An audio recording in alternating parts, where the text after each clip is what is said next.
আজ অন্তত ঘড়ির দিকে তাকাস না, টুকরো করে উড়িয়ে দে সব সমস্যা। চিন্তা তোকে মানায় না।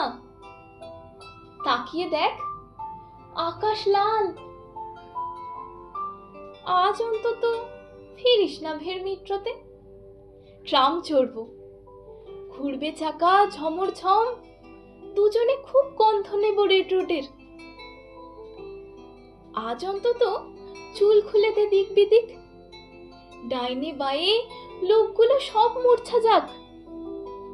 ইচ্ছে করেই মিথ্যে কথার দিব্যি দি। আজ অন্তত রাস্তা বেরোই হাত ধরে, তুই একবার সাধলেই জোর ফুচকা খাই। কান টেনে বল, ইস কি আমার বাধ্য রে। আজ অন্তত বলিস না সব গল্প শেষ, হয়তো শুরুই হয়নি কোনো রূপকথা। ওই তো একটা একলা চেয়ার, চল বসে আমার নতুন লেখা শোনায় খানতিনেক। বাকি জীবন অশান্তিতে ভুগবো, তাও আজ অন্তত আজ অন্তত আজ অন্তত আমার কাছে শান্তি নেই।